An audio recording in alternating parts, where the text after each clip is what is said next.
কুরবানির ইতিহাস হযরত ইব্রাহিম আলাইহিস সালাম এবং তার ছেলে ইসমাইল আলাইহিস সালাম থেকে শুরু। ইব্রাহিম আলাইহিস সালামের একমাত্র ছেলে ইসমাইল ইসলাম ছিলেন। তখন কুরবানির ঘটনার সময় ইব্রাহিমের একমাত্র ছেলে ছিলেন। দ্বিতীয় ছেলের জন্ম হয়েছে কুরবানির ঘটনার পরে। যখন আল্লাহ কুরবানির হুকুম দিলেন তখন ইব্রাহিমের একমাত্র ছেলে ছিলেন হযরত ইসমাইল আলাইহিস সালাম। কোনো ঐতিহাসিক বিবরণ মতে তখন তার বয়স ছিল 14 বছর। বাবার একমাত্র ছেলের যখন 14 বছর বয়স হয় তখন বাবা এই ছেলেকে নিয়ে ভবিষ্যৎ জীবনের অনেক স্বপ্ন দেখে। ছেলের ভবিষ্যতে অনেক কিছু করবে, অনেক কিছু সুনাম, অনেক কিছু অর্জন হবে এই ছেলের মাধ্যমে।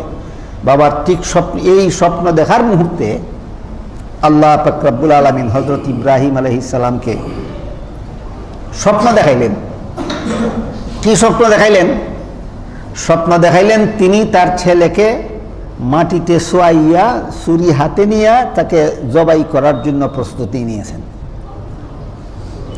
মুফাসসিরিনে কেরাম লেখেন আল্লাহ এইভাবে স্বপ্ন না দেখাইয়া ডাইরেক্ট বলতে পারতেন তোমার ছেলেকে জবাই করো, তোমার ছেলেকে জবাই করো, এরকম ডাইরেক্ট হুকুম না দিয়া স্বপ্নে দেখাইলেন কেন? বিভিন্ন কারণ আছে। আল্লাহর বিভিন্ন কাজের মধ্যে বহু রকমের হিকমত থাকে, কৌশল থাকে, রহস্য থাকে। আল্লাহ ইব্রাহিমকে সরাসরি হুকুম না দিয়া স্বপ্নে দেখানির যত রহস্য আছে এর মধ্যে একটা রহস্য হইল আল্লাহ যদি হুকুম দিতেন তোমার ছেলেকে কুরবানি করো তাহলে গলা না কাটা পর্যন্ত কুরবানি হইতো না। গলা কাটবার আগে কুরবানি হয় না গলা কাটলে পরে? আল্লাহ যদি হুকুম দিতেন তোমার ছেলের কুরবানি করো তে গলা না কাটা পর্যন্ত আল্লাহর হুকুম পালন হইতো না। অথচ আল্লাহর ইচ্ছা গলা কাটানি উদ্দেশ্য না, কুরবানিটা কেমনে কুরবানি দিতে প্রস্তুত কিনা, তোমার অন্তরটা তৈরি কিনা এটা পরীক্ষা করা উদ্দেশ্য। এই কারণে আল্লাহ সরাসরি কুরবানি করো হুকুম না দিয়া স্বপ্ন দেখাইছেন। স্বপ্ন সম্পর্কেও আমি হযরত ইউসুফ আলাইহিস সালামের ঘটনা প্রসঙ্গে আপনাদেরকে স্বপ্ন সম্পর্কে অনেক মূল্যবান মূলনীতি বলে দিয়েছি। নবীগণকে স্বপ্ন দেখান একমাত্র আল্লাহ। নবীগণকে শয়তান কোনোদিন স্বপ্ন দেখাইতে পারে না। নবীগণের উপর শয়তানেরই অধিকার চলে না। এই কারণে নবীগণ যত স্বপ্ন দেখেন সবগুলি শতকরা 100% সত্য। নবীগণের স্বপ্ন শতকরা 100% সত্য। উম্মতে যদি স্বপ্ন দেখে তাহলে তার স্বপ্ন 3 প্রকার। এক প্রকার স্বপ্নের নাম খিয়ালি, আরেক প্রকার স্বপ্নের নাম শয়তানি, আরেক প্রকার স্বপ্নের নাম রহমানি। উম্মতের স্বপ্ন কত প্রকার? খিয়ালি, শয়তানি, রহমানি। খেয়ালি স্বপ্ন কোনটা? যেই সমস্ত বিষয় ধ্যান ধারণা কল্পনা জল্পনা সব সময় করে, অথবা যে সমস্ত ঘটনা সমাজে অহরহ ঘটে ঘুমাইলেই তুই দেখে, এটার কোনো অর্থ নাই, এটা খেয়ালি, এটা কল্পনার ফসল। শয়তানি স্বপ্ন কোনটা? এমন স্বপ্ন দেখে যে স্বপ্নের দ্বারা সে হয়তো ভয় পায় আর না হয় তাকে বিপদগামী করার ব্যবস্থা করা হয়। এইরকম স্বপ্ন শয়তানে মানুষে দেখায় দেয়। যেমন এক ব্যক্তি স্বপ্নে দেখল তুমি যদি মাজারের বাবার নামে মান্নত কইরা ওইখানে নিয়ে একটা গরু জবাই করো তাহলে তোমার ছেলের অসুখ সারবে। এটা শরীয়ত বিরোধী স্বপ্ন, এটা আল্লাহর হুকুম বিরোধী, রসুলের তরিকা বিরোধী স্বপ্ন। শয়তানে দেখাইছে বিপদে নিয়ে যাওয়ার জন্য। এই সমস্ত স্বপ্নরে শয়তানি স্বপ্ন বলা হয়। রহমানি স্বপ্ন, যেই স্বপ্ন সাধারণ মানুষকেও এমনকি বেদিন কাফিরকেও আল্লাহ অনেক সময় 2 কারণে আল্লাহ স্বপ্ন দেখাইয়া দেখেন। একটা হইল তারে কোনো ব্যাপারে সতর্ক করার জন্য, আর একটা হইল তার কোনো সুসংবাদ দেওয়ার জন্য। তারে কোনো সুসংবাদ দেওয়ার জন্য আল্লাহ পাক রব্বুল আলামিন তাকে স্বপ্ন দেখাইয়া দেখেন। হয়তো কোনো নির্দেশনা দেওয়ার জন্য, আর না হয় কোনো সুসংবাদ দেওয়ার জন্য। কাজেই আমি উম্মত যেদিন স্বপ্ন দেখলাম আমার স্বপ্নটা খেয়ালি না শয়তানি না রহমানি, এটা যাচাইয়ের জন্য এই 3 রকম স্বপ্নের ব্যাখ্যা জানা থাকা, 3 রকমের স্বপ্নের অর্থ জানা থাকাটা এটা হইল মাপকাঠি।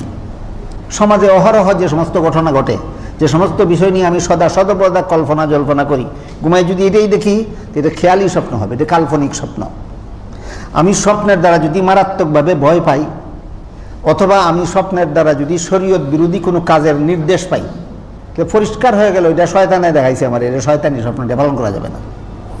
আর আমার দেখা স্বপ্নের ব্যাখ্যা যদি শরীয়তের অনুকূলে হয়, শরীয়ত বিরোধী না হয়, তাহলে বুঝতে হবে এই স্বপ্নটা আল্লাহর পক্ষ থেকে দেখা দিয়েছে।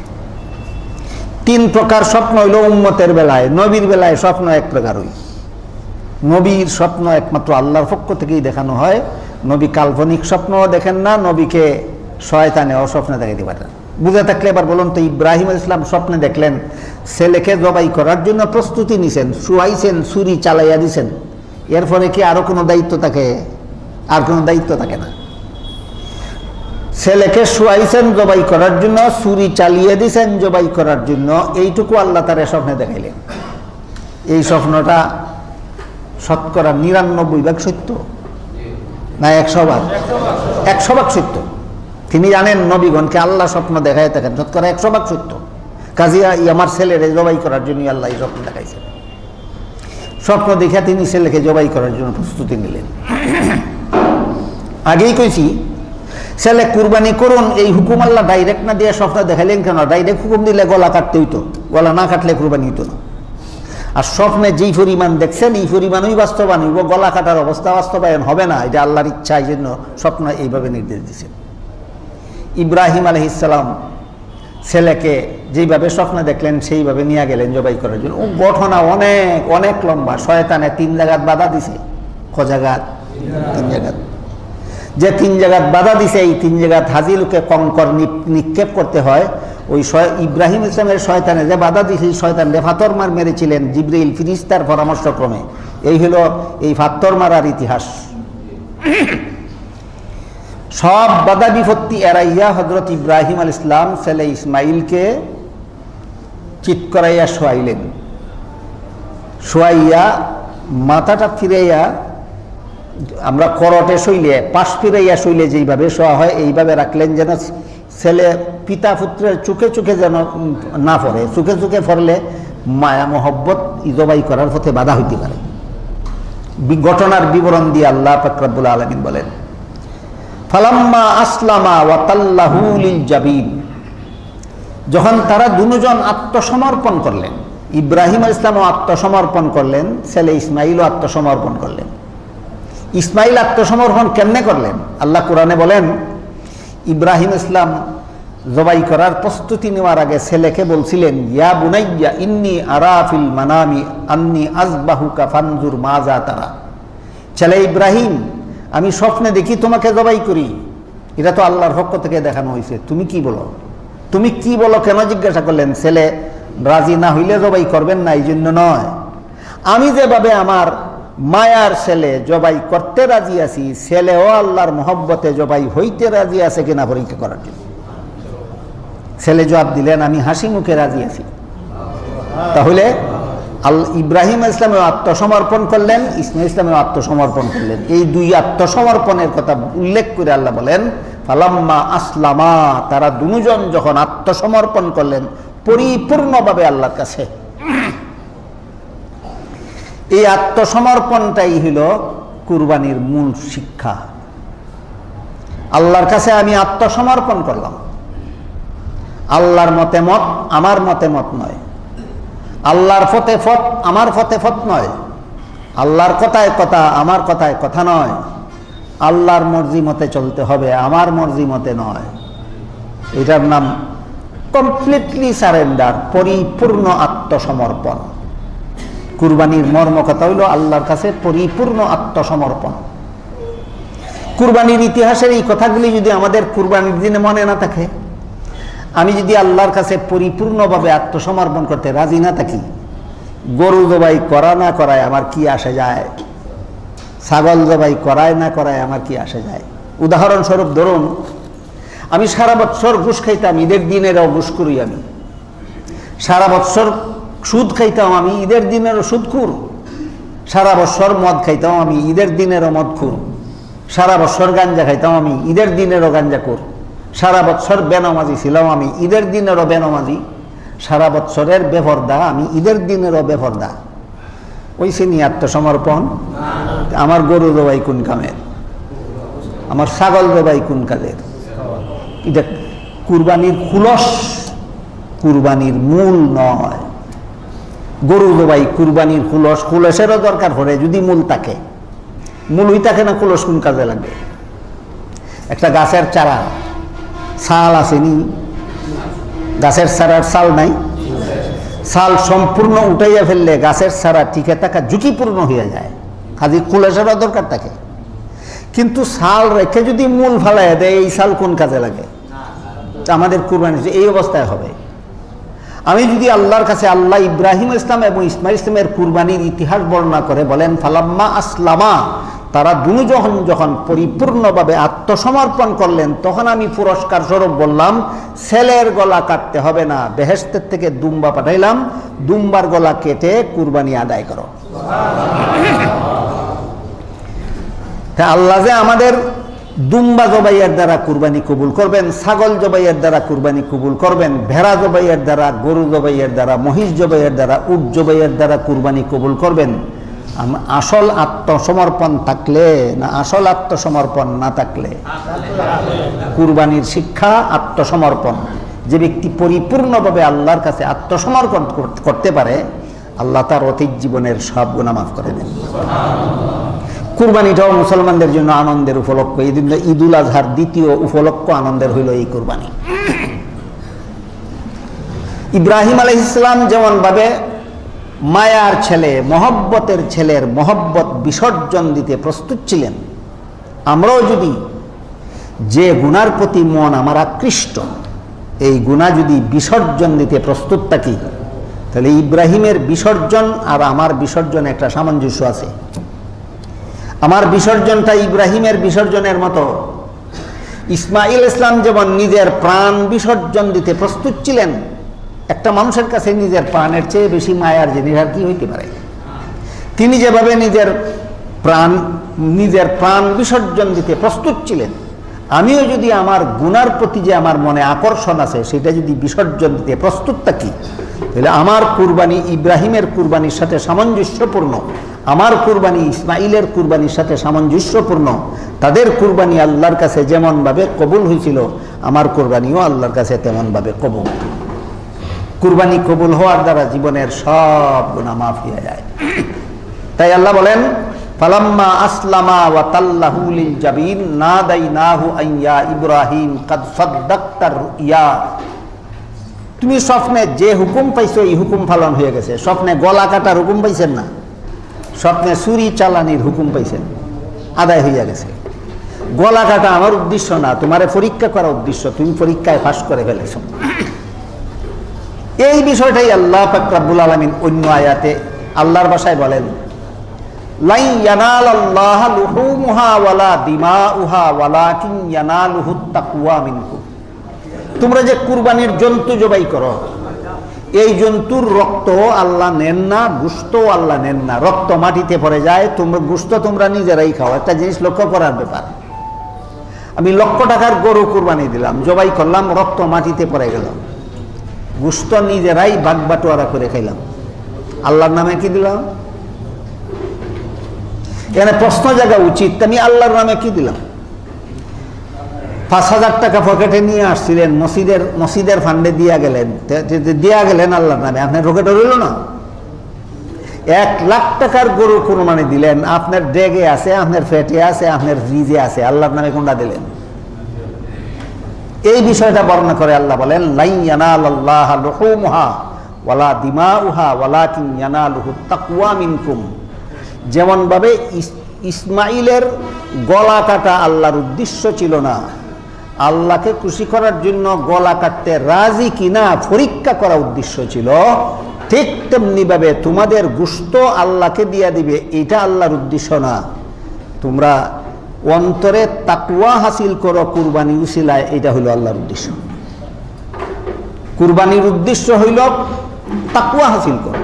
1 লাখ টাকার গরু যদি আল্লাহর নামে দিতে পারি, তাহলে আমার গুনার কাজের আকর্ষণ যে মনে আছে, এটা আমি ছাড়তে পারবো না কেন?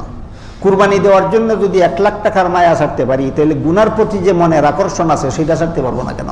এটা হলো কুরবানির শিক্ষা, এটা আল্লাহর আসল উদ্দেশ্য। কাজেই কুরবানি আমরা যারা করব অথবা যাদের কুরবানি করার তৌফিক নাই, আমাদের মনে রাখতে হবে যে আল্লাহ আমাদের এই কুরবানির গরুর গোশত আল্লাহ নেন না, আমাদের অন্তরের তাকওয়াটা আল্লাহ চান। কাজেই এখন বোঝা দরকার তাকওয়া জিনিসটা কি। কুরবানির মাধ্যমে আল্লাহ আমার অন্তরের তাকওয়া চান। এই তাকওয়া জিনিসটা কি? আমি অতীতে একাধিকবার আপনাদেরকে বলেছি তাকওয়া জিনিসটা কি। মুফাসসিরিন কেরাম তাফসীরের কিতাবে লিখেছেন, হযরত উবাই ইবনে কাব রাদিয়াল্লাহু আনহু নামের বিশিষ্ট সাহাবী, ওনাকে হযরত উমর ফারুক রাদিয়াল্লাহু তাআলা আনহু জিজ্ঞাসা করেছিলেন তাকওয়া জিনিসটা কি। উমরে উবাইকে জিজ্ঞাসা করলেন তাকওয়া জিনিসটা কি। আল্লাহ যে বললেন তোমরা কুরবানির গোশত আমি চাই না, তোমাদের অন্তরের তাকওয়া চাই, এই কথার থেকে আসলো তাকওয়ার ব্যাপারটা। আল্লাহ বলেন তোমাদের কুরবানির জন্তুর গোশত আমি চাই না, আমি তোমাদের তাকওয়া চাই। তাকওয়া জিনিসটা কি? উমর রাদিয়াল্লাহু আনহু উবাই ইবনে কাব রাদিয়াল্লাহু আনহুকে জিজ্ঞাসা করলেন তাকওয়া জিনিসটা কি। উবাইয়ে উমরের সুজা জবাব না দিয়া পাল্টা প্রশ্ন করলেন, যেই জঙ্গল কাঁটাদার গাছে ভরা এমন কোন জঙ্গল আপনি দেখছেন কিনা? উমর বলেন দেখছি। উবাই জিজ্ঞাসা করলেন কাঁটাদার গাছে ভরা জঙ্গল দিয়ে আপনি গেছেন কিনা কোনোদিন? উমর বলেন গেছি। উবাই জিজ্ঞাসা করলেন যেই জঙ্গল কাঁটাদার গাছে ভরা এমন জঙ্গল দিয়ে আপনি গেলেন কিভাবে? উমর বলেন এমন ভাবে শরীর কাপড় সামলে গিয়েছি যেন কোনো কাঁটা আমার গায়ে না লাগে। তখন উবাই বলেন এইটার নামই তাকওয়া। এর অর্থ হইল গোটা দুনিয়াটা হইল হাজারো রকমের গুনার কাঁটাদার গাছের জঙ্গল। দুনিয়াটা গুনার কাঁটাদার গাছে ভরা, কত রকমের গুনার জঙ্গল যে দুনিয়া, এই গুনার বিবরণ দিয়া সারা দিনে সারা রাইতে শেষ করা যাবে না। কেউ ছোট গুনাহ করি, কেউ বড় গুনাহ করি, কেউ প্রকাশ্যে গুনাহ করি, কেউ গোপনে গুনাহ করি, কেউ এমন গুনাহ করি যেই গুনাহকে গুনাহই মনে করি না। সবচেয়ে বড় দুঃখজনক ব্যাপার হইল বর্তমান সমাজে এমন কতগুলি গুনাহ চালু হয়েছে যেই গুনাহগুলিরে বন্দায় গুনাহই মনে করে না। তওবা কোন সময় করবো আর মাফ করাইব কোন সময়, আর আল্লাহর নামে বিসর্জন দিব কোন সময়, আর কুরবানির শিক্ষা হাসিল করব কোন সময়। যে সমস্ত গুনারে বর্তমান সমাজে মানুষ গুনাহই মনে করে না, এর মধ্যে একটা গুনাহ হইল বেপরদা চলা, একটা গুনাহ হইল গান বাজনা, একটা গুনাহ হইল মানুষ পশুর ছবি গড় লটকায় রাখা অথবা মোবাইলে সংরক্ষণ করে রাখা। মানুষের ছবি, জীব জানোয়ারের ছবি মোবাইলে সংরক্ষণ করে রাখা বিনা দরকারে বিলাসিতার জন্য। হাদিস শরীফে রাসূল করিম সাল্লাল্লাহু আলাইহি ওয়াসাল্লাম বলেন যেই ঘরে বিলাসিতার কুত্তা থাকে আর যেই ঘরে বিলাসিতার ছবি থাকে সেই ঘরে রহমতের ফেরেশতা কিয়ামত পর্যন্ত প্রবেশ করবেন না। যারা ঘরে ছবি লটকাইলে আছে এরা এটা গুনার কাজ। এটা যে গুনাহ, এটা গুনাহ মনেই করে না। যাদের মোবাইলের মধ্যে ছবি সংরক্ষিত আছে এরা এটা গুনাহ মনেই করে না। যারা গান বাজনা শোনে এটা গুনাহ মনেই করে না। যারা বেপরদা চলে এরা গুনারে গুনাহ মনেই করে না। আরো কিছু গুনাহ এমন আছে যেগুলি যে গুনাহ মনে করে না তো করেই না, এটা যে গুনাহ তারা বোঝানিও দেয় না। যেমন সারাদিন মসজিদের বাইরে কাজ করলো, দুপুরের সময় মসজিদ হইয়া মসজিদের ফ্যান চালাইয়া মসজিদের ফ্যানের নিচে শুয়ে রইল, কার বিল যায় আর কে আরাম করে? কি অধিকার তোমার? গুনাহ কিনা গুনাহ না? মনে করে না। আর একটা উদাহরণ, সহজ উদাহরণ, মসজিদের হাউজে উজু করতে আসলো, মসজিদের তবিলের পয়সা খরচ করে মসজিদের পানি আনা হয়েছে উজু করার জন্য। মসজিদের পানিতে যদি অন্য কিছু দেয়, মসজিদের হাউজের পানিতে যদি নিজের কাপড় দেয়, মসজিদের হাউজের পানিতে যদি গোসল করে, মসজিদের পানির হাউজের পানি সাইডে যদি দাঁত মাজে, এদিক দিয়ে দাঁত মাজতেই আছে আর এই দিক দিয়ে টেপের পানি ভরতেই আছে। তোমার বাপের পয়সা না মসজিদের পয়সা? সব না গুনাহ? কে কারে বুঝাইবে? বর্তমান জমানার বেশিরভাগ মানুষ ওগুলোই 3.5 হাত, কে কার কথা নিত আর কে কার বুঝ নিত? আমি কম বুঝিনি তোমার থেকে। একদিনের ঘটনা আপনারা একটা করি। এক জায়গায় সফরও গেছি, রেল স্টেশনও গেছি, আসরের নামাজের টাইম হয়েছে, স্টেশন মসজিদও গেছি, আসরের নামাজ পড়তাম, গিয়ে দেখি জমাত হয়ে গেছে। আমি আমার নামাজ একা একাই পড়তেছি, আমার পাশে একটা লোক ইয়া দাঁড়াইছে নামাজ পড়তে, সে তার নামাজ পড়ে। আমি 1 রাকাত পড়তে পড়তে তার 4 রাকাত শেষ। রুকুত যে যায় আঁটুর মধ্যে দুই আড্ডা দুইটা গসাই দেওয়া সেজদার জায়গা আর ফিরত আয় না, আর সেজদার গিয়া সেজদার জায়গার থেকে তুলে না, মাথাটা 2 আঙ্গুল ওঠে আবার পেরে ছেড়ে দেয়। এইভাবে নামাজ ফিরে সাইডা ইচ্ছা মতো বইয়া তসবিহ হয়, তসবি পড়তে পড়তে আমি আরো 3 রাকাত পড়ছি। আমার 1 রাকাত নামাজ পড়তে সে 4 রাকাত নামাজ পড়ছে, আর তসবি পড়তে পড়তে আমি বাকি 3 রাকাত পড়ছি। সালাম ফিরে কইলাম, মিয়া সাহেব আপনি মনে কিছু না নিলে যদি অবসর থাকেন তাহলে একটা কথা বলবো। কখনো না, আমি তো অবসর হই, আমার তো কোনো কাম কাজ নাই। আমি কইলাম, মিয়া সাহেব নমাজের মধ্যে রুকুর থেকে সোজা হইয়া দাঁড়ানি ওয়াজিব, নাইলে নমাজ হয় না। প্রথম সেজদার থেকে সোজা হইয়া বসা ওয়াজিব, নাইলে নমাজ হয় না। কই কথা হইনি, কি কথা হই, কয় আমারে বুঝাইন লাগতো না, আমি তোমার থেকে ভালো জানি। এরে বুঝে বেড়ায় মসজিদের ফ্যান ছেড়ে যদি আইয়া রেস্ট লয়, মসজিদের বিল খাটাইয়া যদি নিজে মসজিদের বাতাস বুক করে, নমাজের সময় না কোনো কারণে, এরা বুঝাইবে বেড়ায়। বুঝাইতে গেলে করবো, তুমি আমারে বুঝাইন লাগতো না, আমি তোমার থেকে বেশি বুঝি। আউজের ফানি চাইলে ব্যক্তিগত কাজ করে, আউজের ফানি যদি অপচয় করে, তারা বুঝাইতে গেলে করবো আমারে বুঝাইন লাগতো না, আমি তোমার থেকে বেশি বুঝি। গুনাহ কতভাবে মানুষে করে। হযরত উমর ফারুক রাদিয়াল্লাহু তাআলা আনহুর প্রশ্নের জবাবে উবাই ইবনে কাব রাদিয়াল্লাহু তাআলা আনহু বলেন, গোটা দুনিয়াটাই হলো হাজারো রকমের গুনার কাঁটাদার গাছে জঙ্গলে ভরা। এই গুনার কাঁটাদার গাছে ভরা জঙ্গল দুনিয়ার ভিতর দিয়া প্রত্যেকটা মানুষের জান্নাতে যাওয়ার পথ, প্রত্যেকটা মানুষের জান্নাতে যাওয়ার পথ। দুনিয়ার জঙ্গলে তুমি একদিক দিয়ে ঢুকছো, এই দুনিয়ার জঙ্গল থেকে আরেক দিক দিয়ে বেরিয়ে তোমার জান্নাতে বুঝতে হবে। কথা বুঝে থাকলে বলুন তো, দুনিয়ার মানুষের জান্নাতে যাওয়ার পথ, সমস্ত মানুষের জান্নাতে যাওয়ার পথ দুনিয়ার বাইরে দিয়া না দুনিয়ার ভিতর দিয়া? এই দুনিয়াটা হইল আমাদের জান্নাতে যাওয়ার পথ। এটা গুনার কাঁটাদার গাছের জঙ্গলে ভরা। তুমি যদি দুনিয়ার থেকে এমন ভাবে বিদায় হতে পারো যে কোনো গুনাহ তোমার সাথে কবরে না যায়, তাইলে তোমার তাকওয়া হাসিল। কি হাসিল হইল? তাহলে সার মর্ম হইল তাকওয়া, গুনাহমুক্ত জীবন যাপনের নাম তাকওয়া। সার মর্ম কি দাঁড়াইল? গুনাহমুক্ত জীবন যাপনের নাম তাকওয়া। আল্লাহ কোরআনে কি বলেন? লা ইয়ানালাল্লাহা লুহুমুহা ওয়ালা দিমাউহা ওয়ালাকিন ইয়ানালুহুত তাকওয়া মিনকুম। তোমরা কুরবানির গোশত আল্লাহ চান না, আল্লাহ তোমাদের তাকওয়া চান। তোমাদের কুরবানির গোশত আল্লাহ চান না, আল্লাহ তোমাদের তাকওয়া চান। এতক্ষণে আমি আশা করি আপনারা বলতে পারবেন, আল্লাহ যে আমাদের কাছে তাকওয়া চান, এই জিনিসটা কি? গুনাহমুক্ত জীবনযাপন। আল্লাহ যে আমার কাছে তাকওয়া চান, এই তাকওয়া জিনিসটা কি? গুনাহমুক্ত জীবনযাপন। কুরবানির এই শিক্ষা যদি আমি গ্রহণ করতে পারি, কুরবানির দ্বারা আমার জীবনের গুনাহ মাফ, আমার আনন্দের ব্যাপার। এটা হইল ঈদুল আজহার দ্বিতীয় আনন্দের কারণ।